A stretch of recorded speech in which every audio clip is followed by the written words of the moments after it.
जीटीवी में मुजाहिद बेल्वी आपको खुशामदीद कहता है।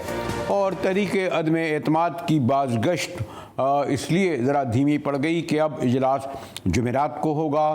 जुमेरात जुमा हफ्ता बहस होगी और ग़ालिबन 1 अप्रैल या 2 अप्रैल को इस पर फाइनली वोटिंग होगी। उससे पहले आपको इल्म है कि तख्त लाहौर में बुज़दार को हटाया गया, तुर्क का पत्ता खान साहब ने खेला और चौधरी परवेज़ इलाही को बनाया। लेकिन इससे भी ज़्यादा अहम डेवलपमेंट अब जो महवर है वो है प्राइम मिनिस्टर इमरान खान का वो ख़त जो उन्होंने दिखाया, भुट्टो साहब का जिक्र किया और इस बात की याद दिलाई कि 44 साल पहले जिस तरह भुट्टो साहब के ख़िलाफ़ बैरूनी साजिश हुई थी, इसी तरह इमरान खान ने कहा कि उनके ख़िलाफ़ भी साजिश हुई है। इमरान खान साहब ने जो कुछ कहा उसके हवाले से फिर आज असद उमर साहब, उनके सीनियर मिनिस्टर आए, फवाद चौधरी आए और उन्होंने फिर खुलकर बैरूनी साजिश का और इल्ज़ाम लगाया और यहाँ तक कह गए कि मियाँ साहब जो हैं वो इसराइली सफारतकार से भी मिलते रहे हैं। लेकिन जैसे मैंने कहा कि इमरान खान ने जो इतवार को जिस रैली से जलसे से खिताब किया था और जो सरप्राइज़ देने की बात कर रहे थे, ग़ालिबन उनका सरप्राइज़ यही बैरूनी साजिश और वो ख़त था जिसके मंदरजात तो नहीं दिखाए लेकिन वो ख़त लहरा कर ज़रूर दिखाया। जी,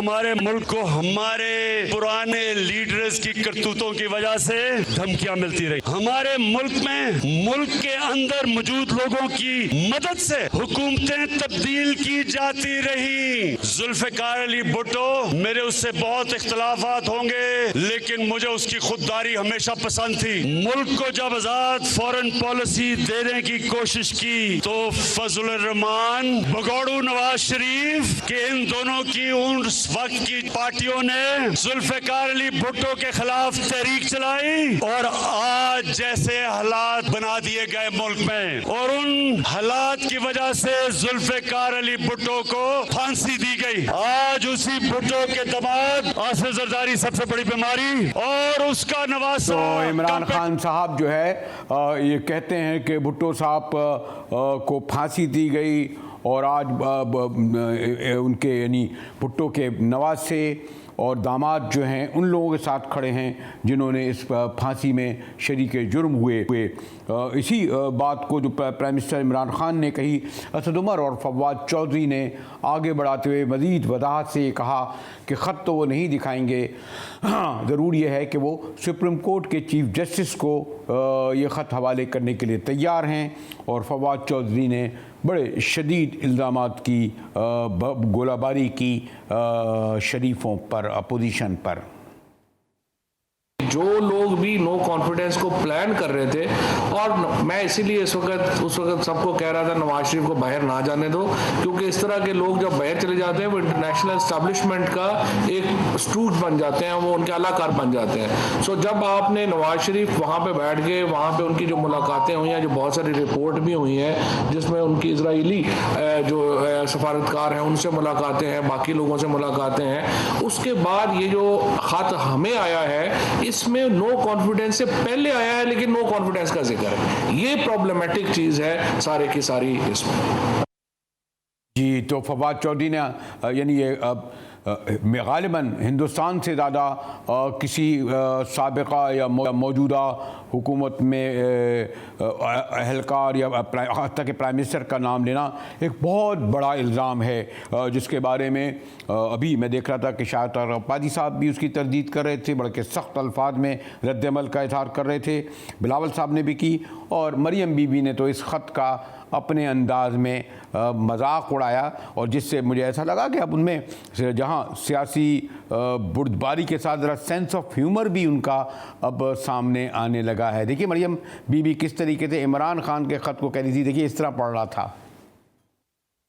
एक ख़त दिखा दिया, कहता है ये है मेरे खिलाफ साजिश, ये साजिश है मगर ना इस साजिश के बारे में मैं किसी को बताऊंगा ना वो साजिश खोल के खत पढ़ के सुनाऊंगा और पता नहीं वो कौन सी साजिश है, वो कौन सी खत है जिसका आपके अपने वजीर दाखिला को नहीं पता, वो भी मुकर गए।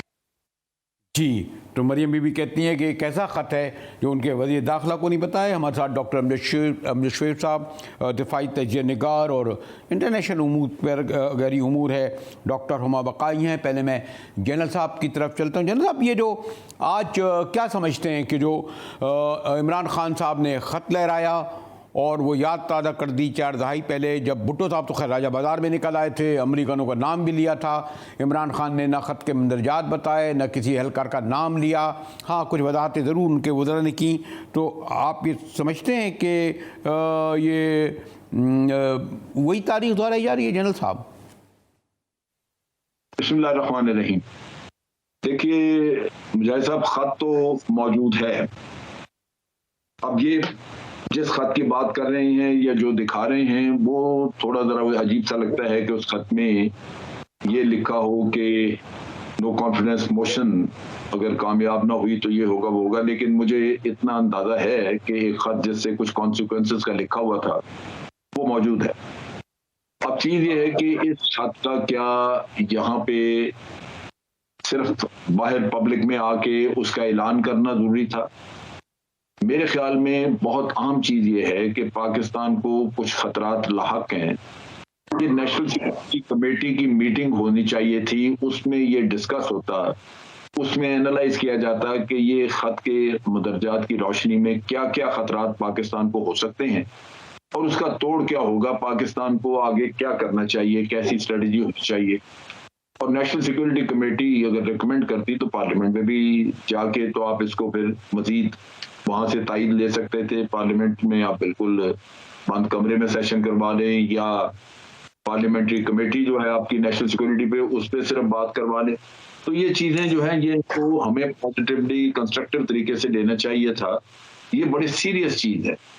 ये बिल्कुल ऐसे नहीं है कि आप इसको समझें कि मैंने यूं ऐलान कर दिया तो मामला खत्म हो गया, वो ऐसी बात नहीं है। असल चीज ये है कि जो खतरात हैं उनको आपने निपटना कैसे, उनका मुकाबला कैसे करना है, उसके लिए क्या स्ट्रेटजी हो, उस पर बात नहीं है। जनरल साहब, अभी थोड़ी देर पहले डॉक्टर साहिबा शाहिद खाकान अब्बासी साबिक प्राइम मिनिस्टर हैं, उन्होंने भी इस ख़त के हवाले से बड़ी अहम जो है वो बात की है। चलते चलते ज़रा खाकान अब्बासी साहब का भी ज़रा आपको कमेंट सुना दें तो फिर आगे बात बढ़ाते हैं। खान साहब देख सकते हैं, उनके वजीर देख सकते हैं, सुप्रीम कोर्ट के जज को भी दिखाया जा सकता है। तो 23 करोड़ के अवाम के नुमाइंदों को जो पार्लियामान में बैठे हैं, जो आज अगर आप खत नहीं दिखाएंगे तो इंशाल्लाह 4 अप्रैल के बाद वो खत देखेंगे। ये आज हमारा मुतालबा है कि पार्लियामान को बुलाएं और पार्लियामान के सामने ये बात रखें।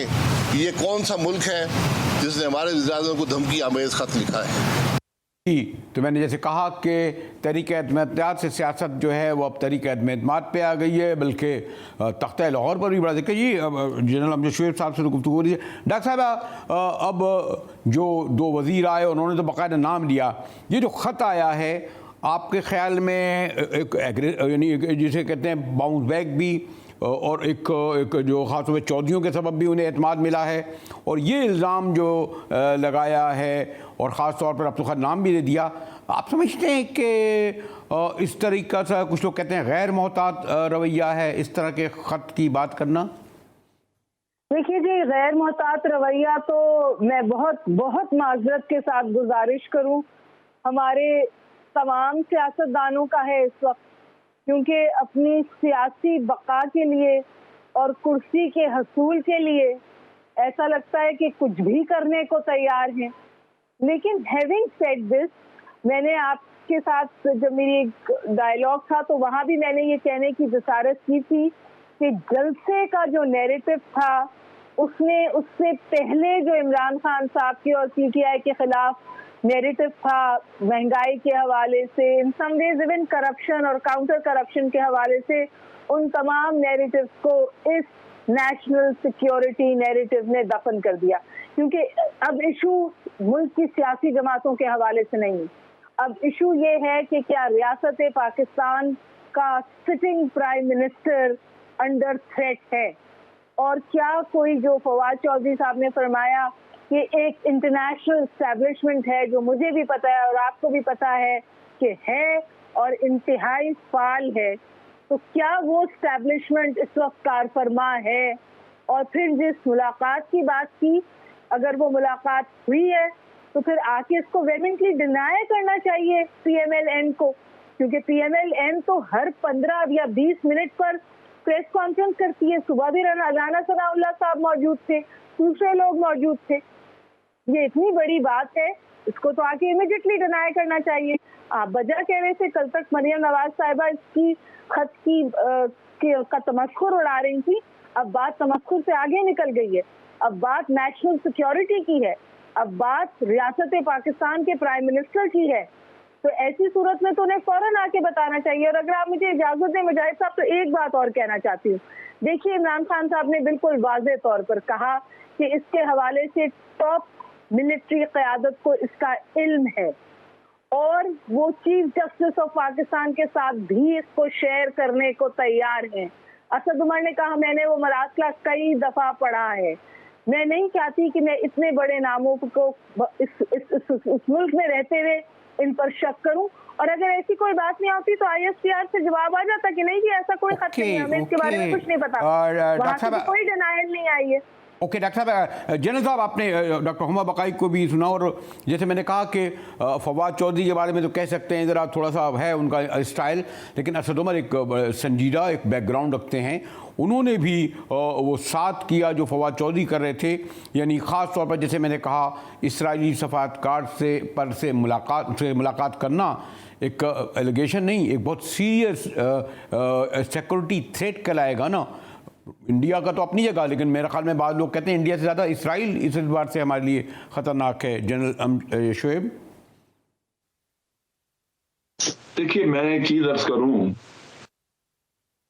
ये कहना किसी के बारे में कि वो गद्दार है या नहीं है, ये तो मुश्किल हो जाता है। लेकिन नवाज शरीफ साहब का एक मसला है कि वो बड़े गैर मोहतात है अपने मिलने मिलाने में के मामले में। और उसकी एक मिसाल आप देखिए कि जब मोदी उनको मिलने लाहौर आया तो इन्होंने अपने साथ ना नेशनल सिक्योरिटी एडवाइजर को आने दिया मियां साहब ने, ना ही उसमें आपका फॉरेन सेक्रेटरी गया उसको बिठाया, जबकि भारत की तरफ से सारे लोग मौजूद थे। अजीत दोवल भी था नेशनल सिक्योरिटी एडवाइजर, फिर उनका फॉरेन सेक्रेटरी था जो कि अब उनका फॉरेन मिनिस्टर है जयशंकर, और इसके अलावा भी गालिबन उनके कुछ स्टाफ के लोग थे। आज अगर ये पता करना हो कि वहां पे इनकी आपस में क्या बात हुई, तो हमारे पास उसका कोई रिकॉर्ड नहीं है। फॉरेन ऑफिस में कोई किसी को कुछ पता नहीं है कि उन्होंने आपस में क्या बात की। भारत की तरफ से कभी मोदी को बता देता है कि मैं जब लाहौर गया तो ये हुआ, तो हमें सब वही पता चलता है। अब ये मियां साहब को क्या बच्चे हैं, उनको नहीं पता कि भाई ये प्रोसीजर ये है कि आपकी मीटिंग, आप सिटिंग प्राइम मिनिस्टर हैं, आप जैसी भी मीटिंग करें, वो प्राइवेट हो या कुछ हो, आपके साथ नोट्स लेने वाला फॉरेन ऑफिस का कोई अमला, कोई लोग मौजूद हों, ताकि जो अपॉर्चुनिटी, जो भी आपकी मुलाकात हो रही है, उससे कुछ मुल्क के लिए भी फायदा लिया जाए। तो वो नहीं ये करते, ये मोहतात नहीं है इन चीजों के बारे में। इनके जितने भी आप मीटिंग वगैरह ये इस तरह का देख लें, वो जनरल वाली मीटिंग देख लें, कोई भी हो, वो बहुत ट्रांसपेरेंट तरीके से ये नहीं। फिर इनके बारे में वो शुबात होते हैं जो एक्सप्लॉइट करते हैं आपके ऑपोजिशन वाले, जो भी आपकी ऑपोजिशन हो। तो मैं समझता हूँ कि देखें, सबसे पहले इनके ऊपर पीपल्स पार्टी ने लगाया था इल्जाम कि मोदी का जो यार है गद्दार है, गद्दार। ये किसी और ने नहीं कहा। फिर भी अगर आप मोहतात न हो, फिर आप ये देखिए कि मियां साहब ने कहा कि हमें बॉम्बे में चाहिए थे। आप मुल्क के ऊपर एक इल्जाम लगा रहे हैं जो पूरी दुनिया ने कहा कि पाकिस्तान की इंटेलिजेंस उसमें नहीं शामिल थी। ये मुसाद, ये किताबें लिखी गई उस पर, और आपका अपना ही सिटिंग वजीर आजम कहे कि हमें क्या बॉम्बे में भेजने चाहिए थे लोग जिन्होंने 162 लोग मार दिए, और फिर हम आज दिन तक उस केस का फैसला क्यों नहीं कर रहे। तो ये बातें हैं जो कि इंटरनेशनल कोर्ट ऑफ जस्टिस में भारत ने कोर्ट की हमारे खिलाफ। तो मियां साहब को भी अपना रवैया देखना चाहिए। पिछले दिनों हमदुल्ला मुहिब, अफगानिस्तान का जो नेशनल सिक्योरिटी एडवाइजर था, उसने कहा जी पाकिस्तान एक, और उसके 2 दिन के बाद मियां साहब उससे मीटिंग कर रहे हैं। जिस मुल्क को का उसमें मियां साहब की अपनी फैमिली, अपना खानदान मौजूद है, लेकिन मियां साहब को खुदा खौफी नहीं आई कि मैं इस बंदे के मुंह पे थूकूं भी ना, ये किस हैसियत में, किस काम के लिए मिलने के लिए आ रहा है। जनरल मियां साहब का जो गैर मोहतात रवैया है वो उनको मशकूक बना देता है, फिर लोग एक्सप्लॉइट करते हैं। अपोजिशन का, सियासतदानों का तो काम यही है, एक्सप्लॉइट करना।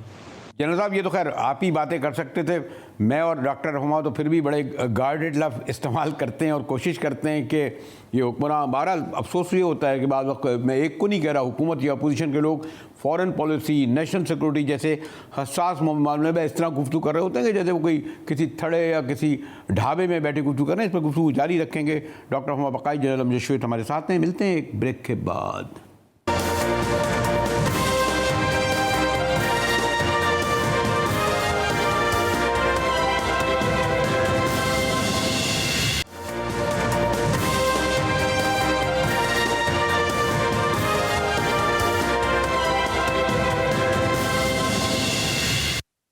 टीवी में एक बार फिर मुजाहिद बेलवी आपको खुश आमदीद करता है।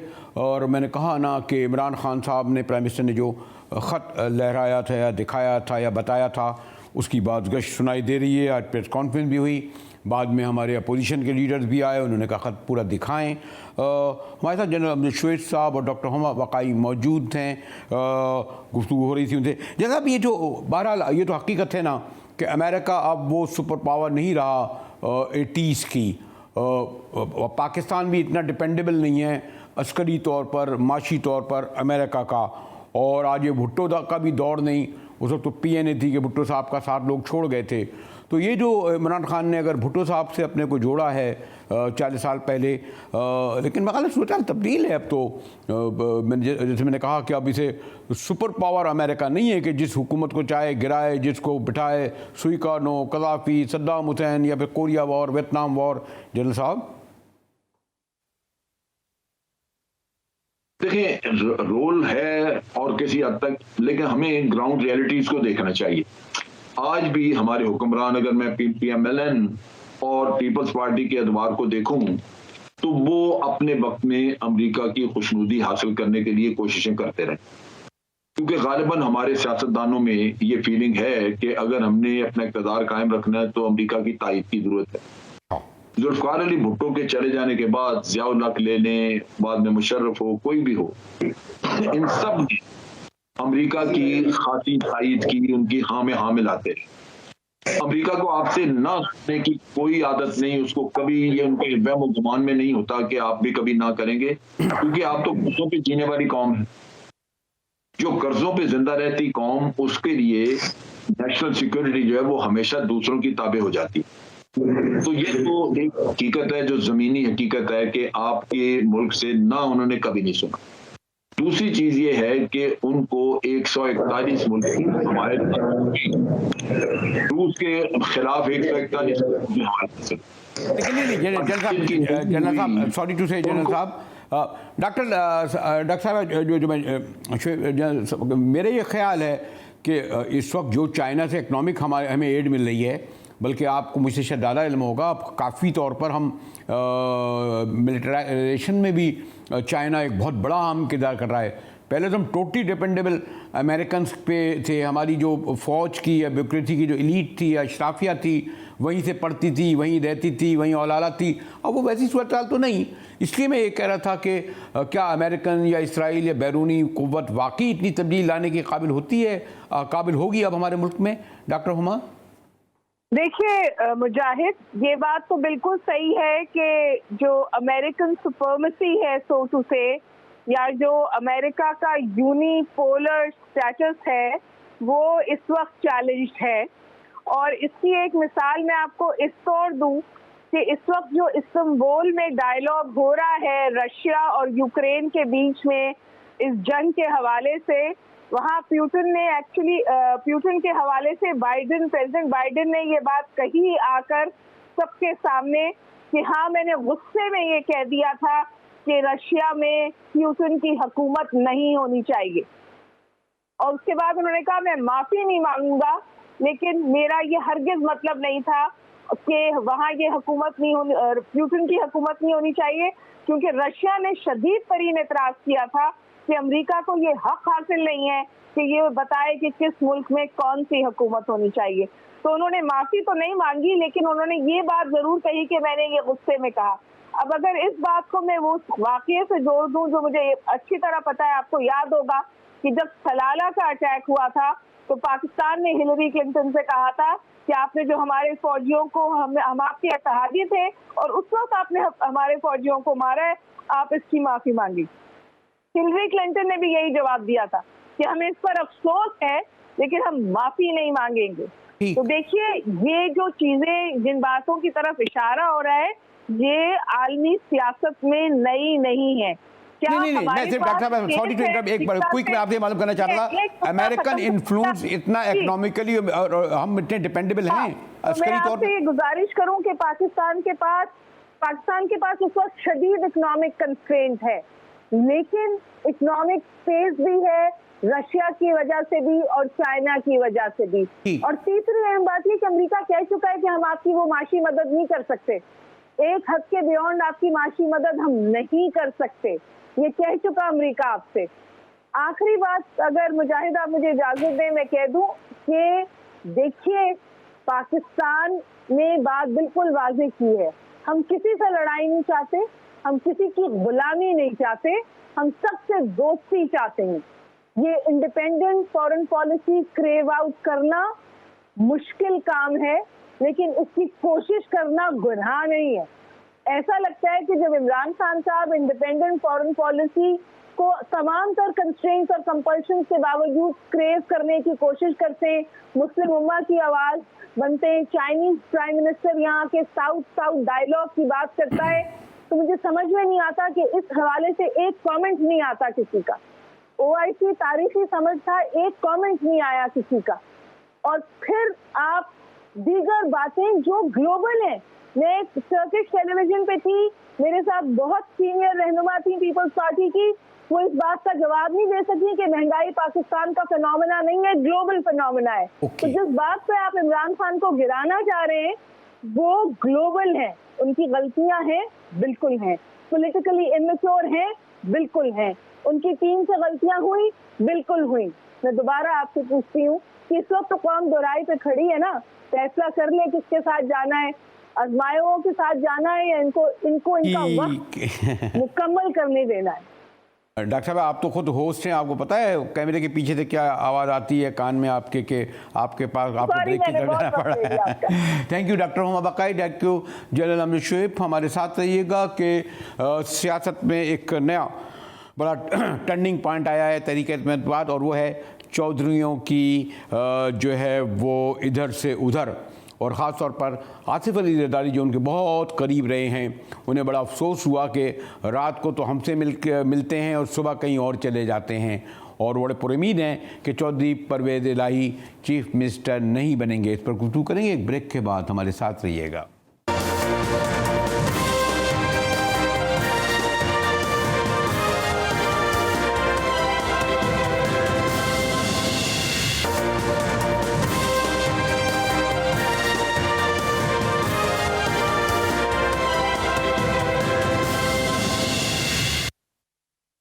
टीवी में एक बार फिर मुजाहिद वली आपको खुशामदीद कहता है। और बहरहाल ये तो हकीकत है ना कि अब सारी सियासत इस्लामाबाद से लाहौर की तरफ मुड़ चुकी है या जा चुकी है कि तख्ता लाहौर पर बुज़दार साहब के मुस्ताफ़ी होने के बाद कौन आएगा।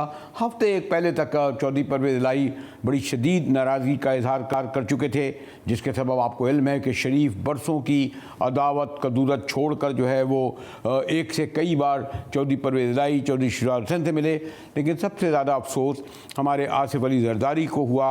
यारों के यार ने चौधरी साहब को बहुत ही करीब अपने कर लिया था, इतने करीब कि शरीफों तक को वो उनके पास ले गए। लेकिन आज मैं देख रहा था कि जरदारी साहब इस बात पर ज़रा से अफसुर्दा नज़र आए और उन्हें कतई ये उम्मीद नहीं थी कि चौधरी उन्हें इस तरह छोड़ जाएंगे। देखिए जरदारी साहब का ये कमेंट्स। इनको भी दावत दी थी और काफ़ी वो तैयार थे, आ गए थे। फिर मुझे नहीं पता कि अचानक उनको क्या सोच आई। ये तो उनसे पूछा जाए कि वो रात को 12 बजे मुझे मुबारक देने आते हैं और मुबारक लेने आते हैं और सुबह को कहीं और चले जाते हैं। जी, तो कहते हैं रात 12 बजे तक तो हमारे साथ थे, सुबह पता नहीं कैसे चले गए। बनी गाला यानी ये बिलावल साहब ने, जरदारी साहब ने बहुत ही मोहतात अल्फाज में शिकवा चौधरी ने किया। हमारे साथ अली परवेज़ मलिक हैं, बड़ी पंजाब की और सियासत में बड़ा अहम इनका घराने का है, रुकन असम्बली हैं मुस्लिम लीग सियासत में। शुक्रिया। लेकिन इससे पहले मैं अली परवेज़ आपको ज़हमत दूँ, पार्टी पोजीशन तो ऐसा ये बता रही है कि हुकूमती इत्तेहाद के पास जो PTI कहती है 183 आपको है, उनके इल्म है, PMLQ के 10 हैं, आज़ाद 4 हैं, तो कोई इस तरह तो 197 बनते हैं इनके। और अगर आप अपोजिशन इत्तेहाद की तरफ जाएं, हुकूमती इत्तेहाद को तो मैंने बताया कि पंजाब में जो पार्टी पोजीशन है उसमें हुकूमती इत्तेहाद ये दावा कर रही है।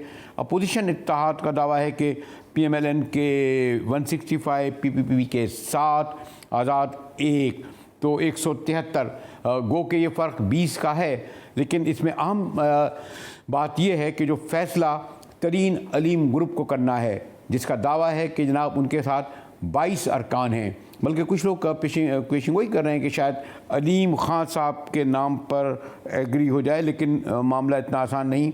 और जरदारी साहब तो कह चुके हैं कि परवेज़ इदाई नहीं बनेंगे। जी अली परवेज़, अब इस्लामाबाद के बजाय तख्ते लाहौर पर नज़रें हैं।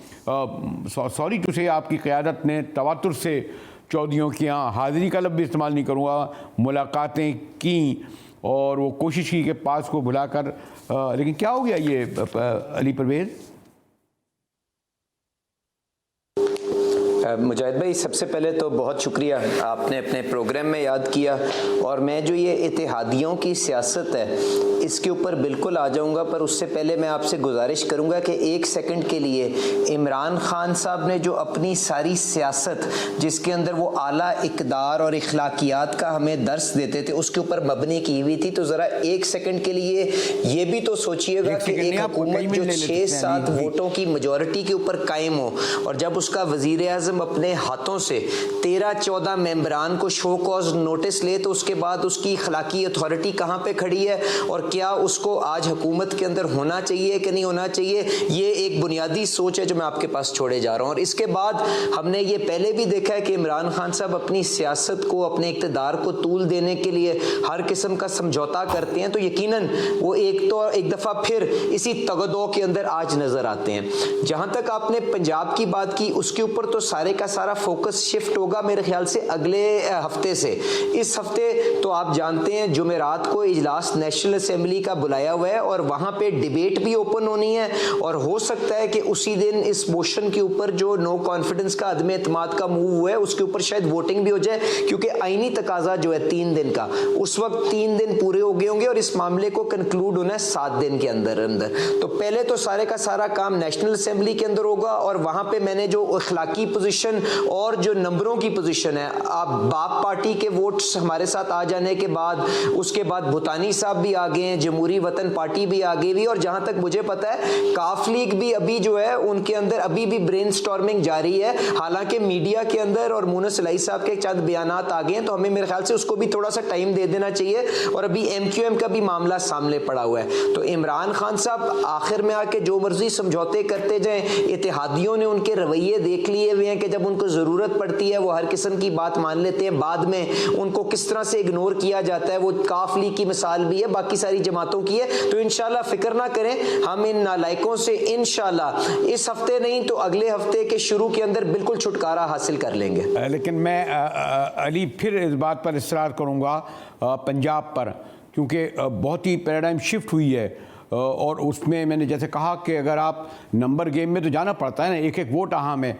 जैसे कल आपके साथ 161 खड़े थे तरीके वक्त, फिर 3 आ गए, 4 आ गए तो 165 हो गए, फिर एक और आ गए तो 167 हो गए, बल्कि 169 हो गए। यानी 3 वोट आपको चाहिए, जो आप कहते हैं जी मुनर्रिफ पहले ही खड़े। तो नंबर गेम इसीलिए मैं इस पर आ रहा था कि आपके पास तो वोट नहीं है, आपके पास बनते हैं 173, और ये सारा डिपेंड 22 पे अरकान पे करेगा जो मुनहरिफ हैं। तो और इत्तेहादी और मुनहरिफ अहम तो हैं अली परवेज़।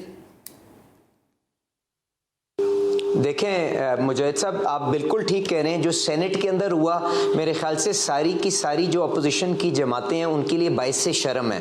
पर आज जब आप पंजाब असेंबली और नेशनल असेंबली की बात करते हैं तो जो सबसे ज़्यादा बोझ आज किसी भी मेंबर के पास जो मुंतखब होके इन ऐवानों के अंदर आता है, उसके ऊपर सबसे बड़ा बोझ ये है कि अब जिस तरह हम इलेक्शन के करीब जा रहे हैं तो वो किस तरह से अपने वोटरों को जाके सामना करेंगे। और मेरे ख्याल से ये वो बोझ है जिसकी वजह से आपको नजर आएगा कि इमरान खान साहब के इत्तेहादी भी और उनके मेंबरान भी उनसे किनारा कशी इख्तियार करेंगे। और अगर कोई पार्टी के डिसिप्लिन की वायलेशन करता है तो इसमें कोई गैर कानूनी चीज नहीं है। मुजाहिद साहब, हमें इसके ऊपर परेशान होने की जरूरत नहीं है। आइन के अंदर तरीका कार और उसकी क्या सजा है वो ऑलरेडी तय हो चुकी हुई है। और अगर मेंबरान उस कीमत को अदा करके अपने जो उनका जो किरदार था पिछली इस नालायक हुकूमत को सस्टेन करने के अंदर उसका अगर खमियाजा भुगतना चाहते हैं तो हमें इसको वहां तक बात को छोड़ देना चाहिए। और आपको नजर आएगा कि इनकी अपने मेंबरान अपने अगर मैं बिल्कुल आपको कंक्लूडिंग यानी आखिरी सवाल पे आ जाऊं, क्योंकि बिल्कुल टाइम हमारे पास कम है और मैं जो चाह रहा था कि ज़रा सुप्रीम कोर्ट के हवाले से भी सवाल करता और ये भी कि बहरहाल चौधरीयों का मुंतखब होना इतना आसान भी नहीं। लेकिन अगर मैं आखिरी आपसे ये सवाल करूं अली के, ऐसा लगता है कि आपके पंजाब में सॉरी चूसे या हमारे सिंध में भी वो एक रिवायती तौर पर एक जो कन्फ्रंटेशन महादराई में दुश्मनी का नज़ारा, यानी ऐसा लगता है कि वो कदूरतें अंदर जो थीं दिलों में चौधरीयों और शरीफों के, वो ख़त्म नहीं हुई और मफादात गालिब आ गए, क्योंकि पंजाब की चीफ मिनिस्ट्री कोई कम चीज़ तो नहीं होती ना अली परवेज़। चलें वो जो भी है सर, देखें हमें इस चीज़ के ऊपर तो मुजाहिद भाई किसी से गिला नहीं होना चाहिए ना। हर बंदा अपने लिए जो भी फैसला करता है वो यकीनन सोच समझ के करता है और अपने लिए कोई बेहतरी अचीव करने के लिए, कोई रिजल्ट अचीव करने के लिए, तो ये तो उनका हक है। मैंने तो आपको अपना तज्जिया दिया और इसीलिए मेरा ख्याल ये है कि परवेज़ इलाही साहब को, चौधरी शुजात साहब की और उनके अपने घर के अंदर से जो बाकी मेंबरान की, बल्कि काफ लीग की जो जनरल सेक्रेटरी साहब की अपनी आवाज़ है उसको अकाउंट फॉर करके अपने फैसले के ऊपर यकीनन नजरसानी करनी पड़ेगी। और उसके बाद ही पंजाब के अंदर एक स्टेबल निजाम आगे आ सकेगा। जो शहबाज शरीफ साहब की जो गवर्नेंस उन्होंने पिछले दौर में दी है उसके लेवल के ऊपर लोगों को डिलीवर करती हुई नजर आएगी। शुक्रिया अली परवेज़ मलिक। जैसे मैंने कहा कि इस वक्त सियासत में एक तरफ ख़त और दूसरी तरफ चौधरीयों का पलटावा। इसके साथ ही मैं मुजाहिद बरेलवी को GTV से इजाज़त दीजिए।